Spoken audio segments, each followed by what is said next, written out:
Ever notice how a certain smell can just transport you back to another time or place, or even trigger a really powerful emotion? Yeah, it's like there's this whole hidden world of experience just operating beneath the surface. Exactly. And it really makes you wonder if these carefully crafted scents that we call perfume could actually be considered a form of art. That's a great question, and that's exactly what we're going to be diving into today. We've got some really fascinating material to work with. We've got a TEDx talk by Chandler Burr, who is a former art critic, and he makes a pretty strong case for perfume as a legitimate art form. Yeah, and on top of that, we also have this really insightful YouTube video by Malasambra, who's a perfumer. And he offers a unique perspective specifically on how this sort of like obsession with perfume longevity kind of intersects with artistic intention. So, for you, our listener, the mission today is to really explore this idea. Can perfume actually stand as a legitimate art form alongside things like painting, music, and film? Right.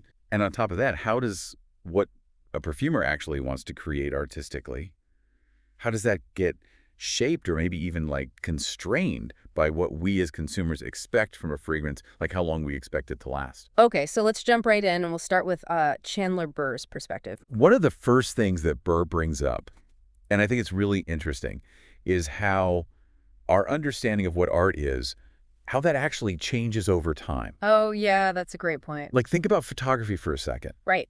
There was a time when people didn't even really consider it a serious art form, and now it's like this huge part of the art world. It's true, yeah. And Burr's suggesting that perfume is maybe on a similar trajectory, or at least it should be. Well, and that really kind of leads into the fact that the Museum of Arts and Design in New York City, they actually have a department of olfactory art. It's pretty amazing when you think about it that there's a whole space dedicated just to scent as art. And Burr's whole idea is that perfume is created by artists. And just like any other art form, it deserves, that same kind of like critical engagement. Right, thoughtful criticism. Exactly, yeah. Well, and one thing that they make very clear in the Department of Olfactory Art is that the focus is solely on the smell itself. Right. They're deliberately getting rid of all of the visual elements like the fancy bottles and the marketing and all of that. It's really about the pure olfactory experience, just like you would appreciate, a sculpture for its form or music for its sound. Exactly. It's about that raw sensory experience. Okay, so this is where it gets really interesting. Burr starts talking about different aesthetic schools within perfume. Oh, yeah, this is fascinating. So just like you have different movements in painting, like, Impressionism or Cubism, he argues that perfume also has its own distinct categories of artistic expression. So if we start thinking about perfume that way, it allows us to see its history as more than just a bunch of nice smells. Right. It becomes this narrative of evolving artistic ideas and techniques. Oh, absolutely, yeah. And one of the first examples he gives is Jicky by Aimé Guerlain, which was created back in 1889. Oh, Jicky. So Burr actually identifies this fragrance as a pivotal work in what he calls olfactory neoclassicism and romanticism. Interesting. And if you think about the Paris of that era, like the Eiffel Tower had just been built, it was this time of just huge change and transformation. Yeah, definitely a period of innovation and pushing boundaries. And significantly, Guerlain, along with Paul Parquet, they were actually some of the first perfumers to start using synthetic molecules in their fragrances. Which is really groundbreaking when you think about it. Well, and Burr describes Jicky as this really important work because it combines those traditional techniques of French perfumery. That's where the neoclassicism comes in. But it also has these kind of like emotional and expressive qualities that are characteristic of Romanticism. So it's this beautiful blend of the old and the new. Exactly. And, you might not necessarily be able to pick out those specific synthetic ingredients when you smell Jicky, but their impact was totally revolutionary. Absolutely. They basically freed the olfactory artist from having to rely solely on natural ingredients. Burr really emphasizes that all art, in a way, is artificial. Oh, yeah. It's about the artist making deliberate choices, manipulating their materials to create a specific experience for the audience. That's a really interesting way to think about it. Yeah, and he uses this comparison between like a Renoir painting and a Francis Bacon painting. Oh, wow. Okay. They're both art, obviously, but they evoke such drastically different feelings in the viewer. Very different, yeah. And that's kind of his point, right? Right. Like, Jicky was an early example of perfume doing more than just smelling pleasant.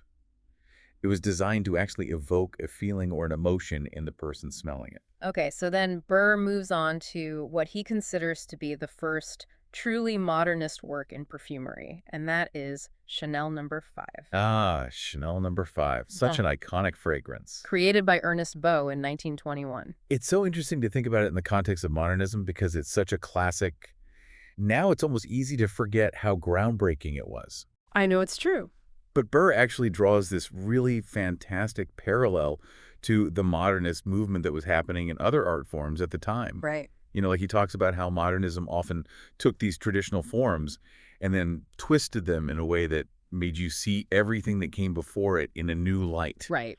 And it influenced everything that came after it. Well, and that really resonates with Chanel No. 5 because it really did feel revolutionary at the time. It absolutely did. So Burr points out that at its core, Chanel No. 5 has a very traditional structure.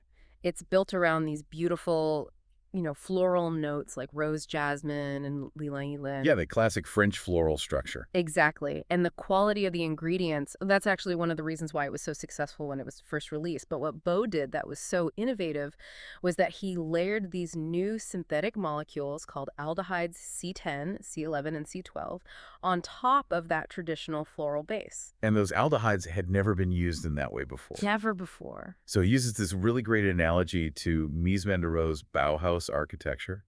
Okay. And the concept of the curtain wall, Okay. like a glass exterior that can kind of conceal this more traditional internal structure. Right. So with Chanel No. 5, you have this familiar floral heart, but you experience it through this completely new, like olfactory curtain wall of aldehydes. I love that olfactory curtain wall. It's such a good analogy. It is, yeah. Because it really shifted how people thought about perfume. We did. It moved it away from these like straightforward representations of flowers to something much more abstract and conceptual. Okay, so to kind of further illustrate this idea that perfume has its own artistic evolution, Burr then briefly touches on a few other aesthetic movements that he sees in perfume. Okay, yeah, like what? So he mentions brutalism, or maybe like proto-brutalism, with Fracas by Germaine Cellier. Oh yeah, fracas. Which was this really assertive tuberose fragrance that wasn't trying to be, conventionally pretty or delicate. Yeah, it was definitely making a statement. It was, yeah. And then you have like the truly brutal Odor 53 from Comme des Garçons, which came out in 1998. And this one was almost entirely synthetic, with no clear references to natural smells. It was intentionally artificial smelling, almost confrontational. A real departure from those traditional perfume expectations. Absolutely. And then he talks about this sort of like return to nature movement with Untitled by Daniela Andrier. Oh, interesting. From 2010, which features this like really intense, almost overwhelming dose of natural galbanum. So taking a natural ingredient but presenting it in a totally new and unexpected way. Exactly. And then finally, he looks at what he calls maximal minimalism with the work of Jean-Claude Elena for Hermès. Oh, Jean-Claude Elena, he's a legend. He is. And Burr draws these interesting comparisons between Elena's artistic journey and the abstract expressionism of Mark Rothko and also Edmund Rudnitska's diorama. Okay. And the whole idea here is that there's this movement towards these lighter, more luminous compositions that have less of that heavy, dense feeling that you get in traditional perfumes. So like a more transparent and airy style. Exactly. And I think a key insight into Elena's maximal minimalism is that there's this shift from the perfume being this kind of like external aura around the wearer to something that actually integrates with the wearer's own scent. Oh, interesting. So instead of people saying like, oh, you're wearing L'air du Temps, which is a classic French perfume, Right. With Elena's perfumes, people tend to say, you just smell wonderful. Well, that's a good point. It's like the perfume becomes part of the person rather than being this separate thing. Exactly. And Burr also highlights Elena's really masterful use of synthetic molecules to achieve that effect. He's known for that. He is. And actually, he even kind of gives a glimpse into a perfume called Santal Massoya as an example of that style. Okay. But yeah, he wraps up by just really firmly stating that perfume is a full-fledged art form. And he even compares it to the film industry, which is obviously very commercial. Right. You have everything from these big blockbusters to these smaller independent films that are more critically acclaimed. A whole spectrum of artistic expression. Exactly. And he's saying that perfume has that same kind of range. Okay, so this actually leads really well into our second perspective, which comes from Melisambra. Okay. And he tackles this seemingly different, but actually really related topic, which is perfume longevity. Right. And he starts by looking at this really common consumer demand for fragrances that last like 8 hours or more. Yeah, everybody wants a beast mode fragrance, right? Right, exactly. And he immediately challenges this idea that longer lasting automatically equals higher quality. Oh, that's interesting. He argues that by just focusing on longevity, we're actually reducing perfumery to this like purely cosmetic product. Right, just like judging a meal based solely on how full it makes you without actually appreciating, the flavors and the artistry of the dish. Exactly. And he poses this really interesting question. Could this obsession with extreme longevity actually be limiting the artistic possibilities in perfumery? So what are some of the things that he talks about that perfumers do to make a fragrance last longer? So he breaks down a few different methods that perfumers use to kind of extend the lifespan of a fragrance. And the first one he talks about are these chemical molecules that he calls super ambers. Okay, super ambers. Yeah, and these include things like oceanone timber silk and amber extreme, Okay. which really potent, and it's actually made in his town, which I thought was kind of interesting. Oh, wow. That's a funny coincidence. I know, right? Okay. But he explains that these super ambers are designed to chemically amplify those warm, slightly animalic notes that we associate with ambergris. Okay. And they really crank them up to like an 11. Wow. It's like taking that subtle, salty, animalic whisper Yeah. and turning it into this like bold statement. Interesting. And he makes this really important distinction between these super ambers and what's more commonly known as ambroxan. Okay. While ambroxan definitely contributes to longevity, these super ambers have this much sharper, almost punzante quality to them. Okay, punzante. Yeah, he uses the analogy of wasabi, that little nasal kick you get. Oh, okay, I got it, yeah. And he points to Megamare by Ordo Parisi as an example of a fragrance that really overdoses on these kinds of molecules. Okay. It creates this really long-lasting scent, but potentially at the expense of some nuance and complexity. Right. And he also mentions ambrosinide, Yeah. which is another molecule you find in some niche perfumes like Maison Crivelli, Okay. and in higher concentrations in fragrances like Ambre Nuit and Mortal Skin. Okay.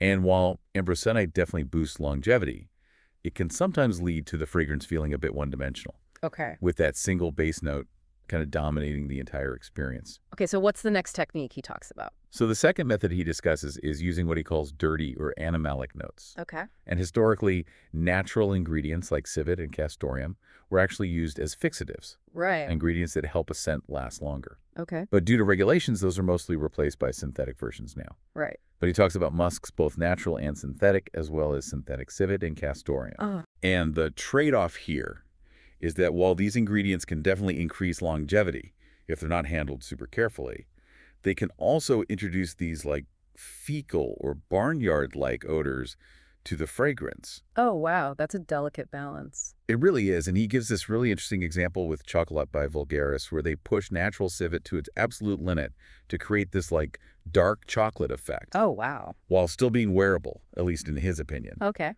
And he notes that these kinds of notes tend to be more prevalent in very extreme niche perfumery. Okay, so what's the third method? The third technique involves natural resins like benzoin and copaiba balsam, Okay. and he explains that the mainstream cosmetic industry often tries to limit the use of natural ingredients for consistency and cost reasons. Right. Which makes sense from a business perspective. It does, but resins naturally have good fixative properties, so using them can contribute to longevity, but often that's more like a side effect of the desired scent profile rather than the primary goal. And he makes this really important point that these natural fixatives often have their own distinct aroma, which will then influence the final fragrance. Right. They're not just neutral. Exactly. So, for instance, benzoin has this sweet, vanilla-like scent. Okay. So you can see how the artistic choices around the scent itself can also naturally impact how long it lasts. Oh, absolutely.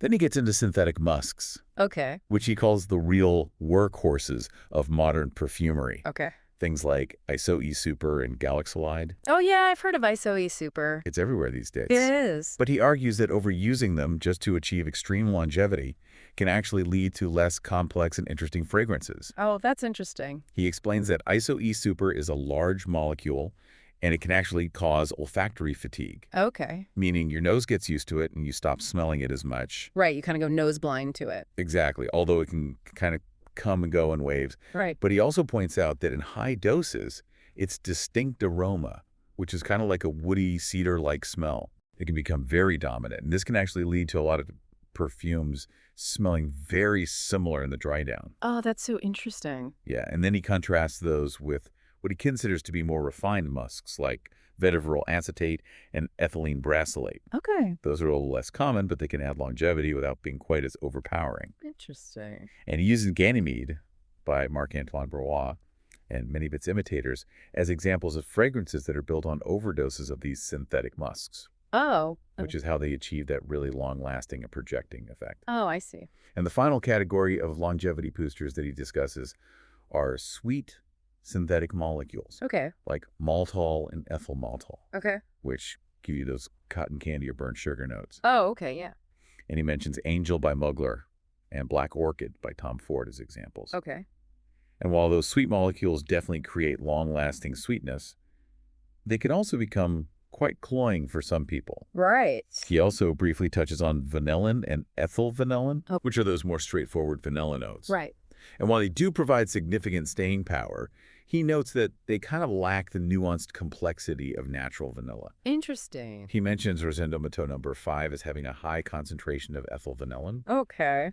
But then he circles back to his main point, which is that demanding extreme longevity as the primary measure of quality is, in his words, stupid, and that it actually limits what perfumers can do artistically. I mean, that's a pretty strong statement. It is, but I think he makes a really valid point. Okay. He suggests that a perfume that lasts around 5 to 6 hours is often ideal. Okay. It allows the fragrance to fully develop, and it also gives you the option to wear something different later in the day if you want. Right, you're not stuck with the same scent for like 12 hours. Exactly. And he also brings up this practical consideration, which is that these super tenacious molecules can actually contaminate your clothes, Oh, right. making it difficult to fully appreciate other fragrances that you might want to wear. That's true. Yeah. And he briefly mentions Javanol, which is a synthetic sandalwood with incredible longevity and projection. Okay. He uses Bergamasque by Ordo Parisi as an example of its really potent effect. Oh, okay. But ultimately, his conclusion is that the true quality of a perfume should be judged on its artistic composition and the overall olfactory experience, Right. not just on how long it sticks around. So not just how beast mode it is. Exactly. Right. And he reminds us that things like how you apply the perfume, the environment you're in, and your own individual skin chemistry can all affect how a perfume is perceived and how long it lasts. Okay, so as we wrap up this deep dive, it's really fascinating to see how these two seemingly different perspectives from Candler Burr and Malesambra actually complement each other really well. Definitely. You know, Burr makes this really strong argument for recognizing perfume as a legitimate art form with its own rich history and all of these diverse artistic movements. Right. And then Malesambra comes in with this really important counterpoint, Yeah. questioning our kind of consumer-driven obsession with super long-lasting fragrances, and he suggests that this demand for extreme longevity might actually be hindering creativity and leading to less nuanced and ultimately less artistically satisfying perfumes. So it leaves us with this really interesting question to think about. Yeah, What does it actually mean for a scent to be art? that is a really good question. And how does our expectation of how long a perfume should last influence our appreciation of the artistry that went into creating it? Right, are we maybe prioritizing these kind of like technical aspects like endurance and projection over the more subtle qualities like elegance and transformation? It's definitely something to consider the next time you reach for a fragrance. Yeah, maybe instead of just asking, how long will this last? We can also ask ourselves, what story is this scent telling? What emotions does it evoke? What artistic choices went into creating it? Absolutely. And by shifting our focus in that way, I think we can unlock a whole new level of appreciation for the artistry that's present in every fragrance. I think you're right. Thanks for diving into this with me today. It was a really fascinating conversation. Yeah, this was great. I always love these deep dives.